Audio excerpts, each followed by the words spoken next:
Rwanda wambyaye koko muri 2025 ndebera ibintu bisigaye biriho ahangaha ni Nyamirambo aho bitwa Rwampara ariko aba izi nsoresore zisigaye zitega abantu zifite imihoro. Urabona ukuntu uwo mukobwa zimuhoraho, zimwambuye telefone, zimukuraho byose bye. Ndabasuhuje mwese mukurikirana Izere TV show kandi mbahaye n'ikaze. Ni inkuru itari nziza aho muri uyu mwaka 2025 hari abantu bakigendana umuhoro bakawutumesha umuntu ku nzira nkaho atari abantu. Hari ibyabaye mu mujyi wa Kigali mu karere ka Nyarugenge, umurenge wa Nyarugenge, akagari ka Rwampara. Ni mu ijoro ryo kuwa 11 Nzeri 2025 hari mu masaha ya nijoro. Aho muri ayo masaha ya nijoro hari umudamu wari utashye avuye ku kazi yerekeza iwe mu rugo, maze ageze aho ngaho Rwampara ategwa n'insoresore 3 zifite imihoro, nuko baramufata, baramutega, baramwambura ibyo yari afite byose, maze bamukubita no hasi, batangira kumutema, maze abo bagizi ba ntabi basoje bamutemye barirukanka, bafata telefone barirukanka, ndetse n'ibyo bari bamwambuye byose barabyirukankana.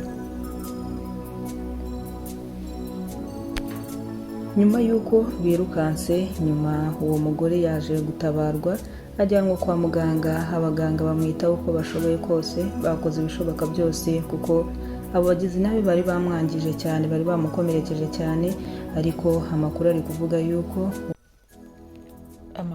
hariho nuko ntabwo yapfuye, ariko afite ibikomere byayo yakomerekejwe n'iyo mihoro bamutemaguye.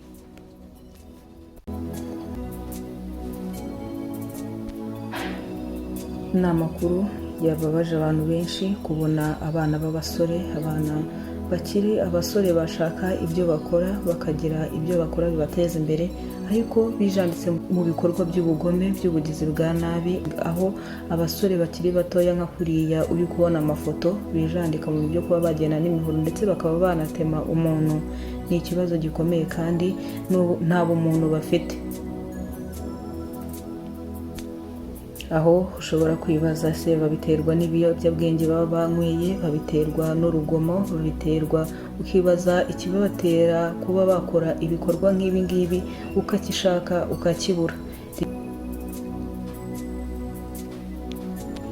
Mu gihe ibyo bikorwa by'ubugizi bwa nabi byakorwaga n'abo basore babikorera umudamu wari utashye avuye mu kazi, rero mu gihe byari biri kuba, hari uwahatambutse ari mu modoka, abona nta kundi yabigenza, ntiyari bumutabare ngo abishobore, bitewe n'uko abo yabonaga bafite intwaro zirimo imihoro n'ibindi bifashisha byo kugira ngo babe bagirira nabi umuntu, ndetse no kugira ngo babe babona uko bambura abantu.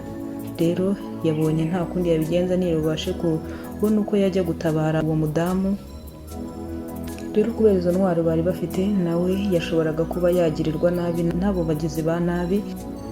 Rero icyo yakoze, yafashe video hariyo yagiye hanze, abo basore bari gutega uwo mubyeyi ari gutabaza, ariko ntawabashije kumutabara.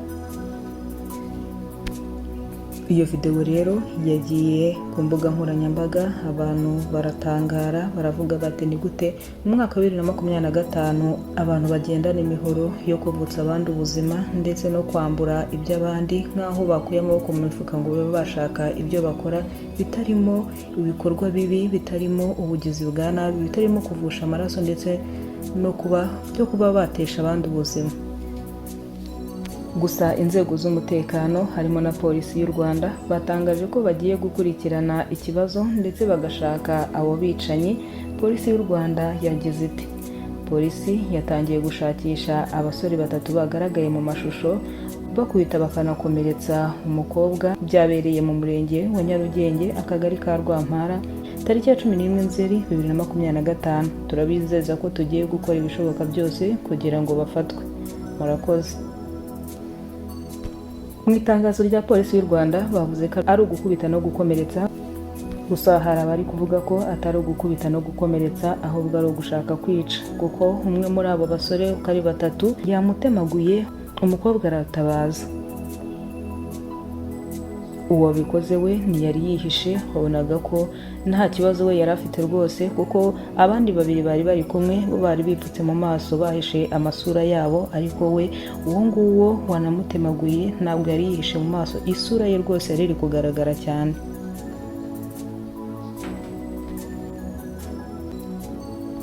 Hanyuma y'ibyo byabaye tariki ya 11 Nzeri 2025, tariki ya 12 Nzeri 2025, Polisi y'u Rwanda yongeye gutangaza ko umwe muri abo basore batatu bagaragaye mu mashusho bari mu bikorwa byo kugira nabi umuturage, harimo gukubita no gukomeretsa, ibyo ngibyo akaba umwe muri bo yafashwe.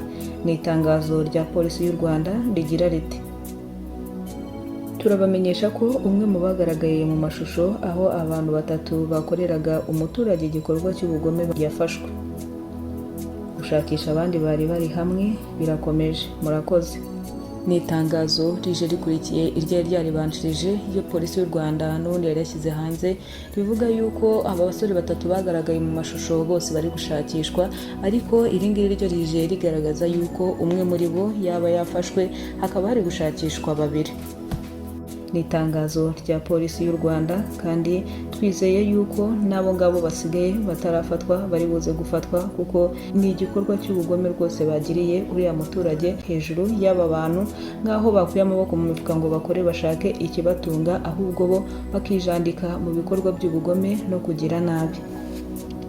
Nk'abantu mwe kugira nabi, nta muntu ugira nabi ngo abe amahoro rwose. Aba bantu baze gufatwa kandi bahanishwe igihano kibakwiriye, kuko nabo ibyo bakoze ntabwo ari byiza, kandi bibe n'isomo ku bandi bantu, aho kugira ngo bijandike mu bikorwa by'ubugizi bwa nabi, bakure amaboko mu mifuka bashakishe ikibatunga, ariko bitanyuze mu nzira mbi zirimo no kuba bavutsa abandi bantu ubuzima.